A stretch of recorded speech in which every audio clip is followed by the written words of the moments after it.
Hi, ജീവിതത്തിൽ പലരും നേരിടുന്നൊരു വിഷയമാണ് പലതരത്തിലുള്ള അഡിക്ഷനുകൾക്ക് അഥവാ ആസക്തികൾക്ക് അടിമപ്പെട്ടു പോവുക എന്നത്. മുൻകാലങ്ങളിൽ അഡിക്ഷന്റെ സാധ്യത മദ്യപാനത്തിലും അപൂർവമായി മയക്കുമരുന്നിലും ഒതുങ്ങിയിരുന്നു. അതും പുരുഷന്മാരായിരുന്നു അത്തരം ആസക്തികളിൽ പെട്ടുപോകുന്നവരിൽ കൂടുതൽ.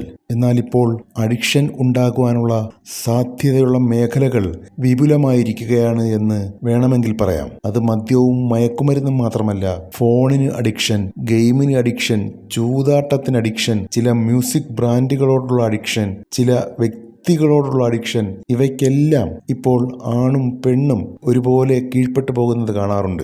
അതിന്റെ ദൂഷ്യഫലങ്ങളെക്കുറിച്ച് അത് അനുഭവിക്കുന്നവർക്ക് നന്നായി അറിയാമെന്നതുകൊണ്ട് അതിനെക്കുറിച്ച് പ്രത്യേകിച്ച് എടുത്തു പറയേണ്ട കാര്യമില്ല.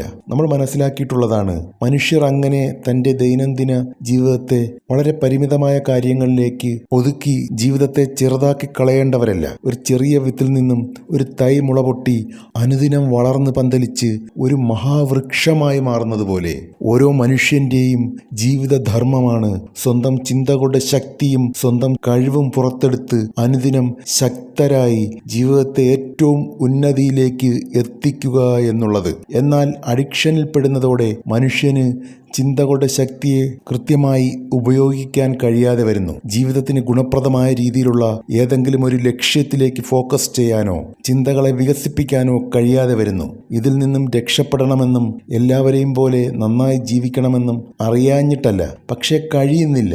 ഓരോ പ്രാവശ്യവും അഡിക്റ്റായ പ്രവൃത്തി ചെയ്യുമ്പോഴുണ്ടാകുന്ന കുറ്റബോധം ഒരു വശത്തുരുണ്ടുകൂടുന്നു. പടർന്നു പന്തലിക്കേണ്ട വൃക്ഷത്തെ ഇത്തിൽക്കണ്ണി ആക്രമിച്ച് അതിന്റെ വളർച്ചയ്ക്കാവശ്യമായ മൂലകങ്ങൾ വലിച്ചെടുത്ത് മുരടിപ്പിച്ചു കളയുന്നത് പോലെ അഡിക്ഷൻസ് ജീവിതത്തിന്റെ ഊർജ്ജസ്വലതയെ വലിച്ചെടുത്ത് ഒരു മുരടിപ്പിലേക്ക് തള്ളിവിടുന്നു.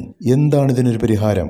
ദി ലോ ഓഫ് അട്രാക്ഷൻ ഉപയോഗിച്ച് ഇതിനെന്തെങ്കിലും ഒരു ആശ്വാസം കണ്ടെത്താൻ കഴിയുമോ? തീർച്ചയായും കഴിയുമെന്നാണ് മനസ്സിലാക്കാനുള്ളത്. ദി ലോ ഓഫ് അട്രാക്ഷൻ പ്രകാരം നമ്മൾ എന്തിലാണോ കൂടുതലായി ശ്രദ്ധിക്കുന്നത് അവ കൂടുതലായി വളരുന്നു എന്നാണ് നമ്മൾ മനസ്സിലാക്കിയിട്ടുള്ളത്. നല്ല കാര്യങ്ങളിൽ കൂടുതൽ ശ്രദ്ധിച്ച് നന്ദി പറയുമ്പോൾ കൂടുതൽ നന്ദി പറയാനുള്ള നല്ല സാഹചര്യങ്ങളെ ആകർഷിപ്പിക്കും. നമ്മൾ ജീവിതത്തിലെ നെഗറ്റീവായ കാര്യങ്ങളിലേക്ക് കൂടുതൽ ശ്രദ്ധിക്കുകയും പരാതി പറയുകയും ചെയ്യുകയാണെങ്കിൽ അവ കൂടുതൽ പരാതികൾക്കിടയാക്കുന്ന സാഹചര്യങ്ങളെ ആകർഷിപ്പിക്കുന്നതിന് കാരണമായി മാറും. അതുപോലെ ഒരാൾ സ്വന്തം അഡിക്ഷനെക്കുറിച്ച് നിരന്തരമായി ആശങ്കപ്പെടുകയും സങ്കടപ്പെടുകയും കുറ്റബോധം കൊണ്ട് വിഷമിക്കുകയും ചെയ്യുമ്പോൾ അയാളുടെ ശ്രദ്ധ എപ്പോഴും ആ ഒരു നെഗറ്റീവായ അവസ്ഥയിലാണ്. താനൊരു അഡിക്റ്റാണ്, താൻ ഒരിക്കലും നന്നാവില്ല, താൻ ഒരിക്കലും മാറില്ല, ജീവിതത്തിൽ നല്ലതൊന്നും ചെയ്യാനുള്ള കഴിവ് തനിക്കില്ല എന്ന് മനസ്സുകൊണ്ടും നാവുകൊണ്ടും പിറുപിറുത്തുകൊണ്ടിരിക്കുമ്പോൾ അയാളുടെ ഉപബോധ മനസ്സ് അത് നിരന്തരമായി നോട്ട് ചെയ്യുകയും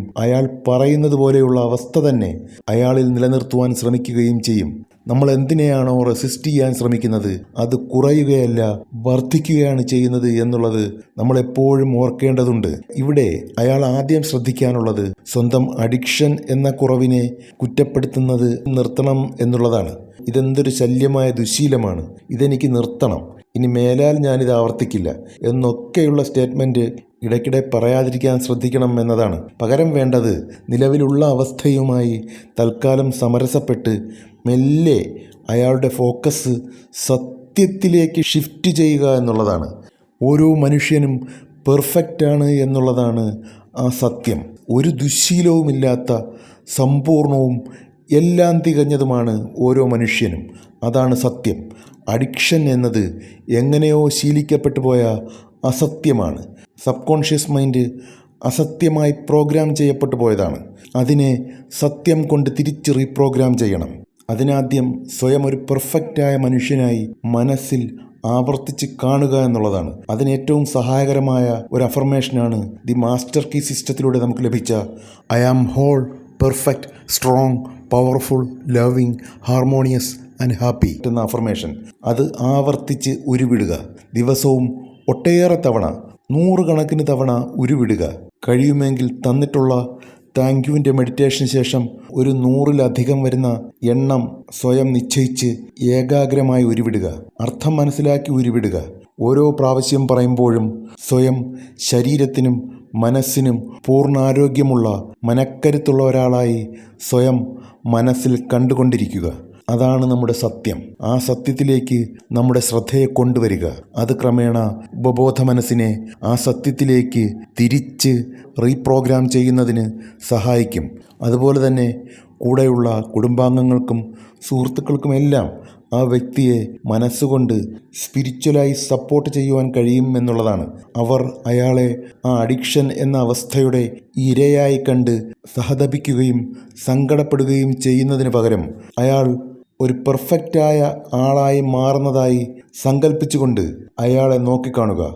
ആ നോക്കിക്കാണലിന് വലിയ സ്പിരിച്വൽ പവറാണ്. അതയാളെ ഒരു പെർഫെക്റ്റായ വ്യക്തിയായി മാറുന്നതിന് തീർച്ചയായും സഹായിക്കും. കടുത്ത രീതിയിലുള്ള അഡിക്ഷനുള്ള വ്യക്തികൾ മെഡിക്കൽ സപ്പോർട്ട് നേടുന്നതിനോടൊപ്പം ഈ ഒരു സ്പിരിച്വൽ മെത്തേഡ് കൂടി ഫോളോ ചെയ്യുന്നത് വളരെ വേഗം റിക്കവറി സഹായിക്കും. മറ്റ് ചെറിയ രീതിയിലുള്ള അഡിക്ഷൻസ് ആത്മാർത്ഥമായി ശ്രമിച്ചാൽ തുടക്കത്തിൽ തന്നെ മേൽപ്പറഞ്ഞ ഫോക്കസ് ഷിഫ്റ്റിലൂടെ മാറ്റിയെടുക്കാവുന്നതാണ്. ഈ ഒരു വിഷയത്തിൽ കുറച്ചുകൂടി ഡീറ്റെയിൽ ആയ അറിവുകൾക്കും അഡ്വാൻസ് പ്രാക്ടീസുകൾക്കും ദി ആർട്ട് ഓഫ് റിസീവിംഗ് എന്ന കോഴ്സ് നിങ്ങൾക്ക് ഉപയോഗപ്പെടുത്താവുന്നതാണ്. എല്ലാവർക്കും നന്മകൾ നേരുന്നു. Thank you so much for watching my video. Thank you everyone.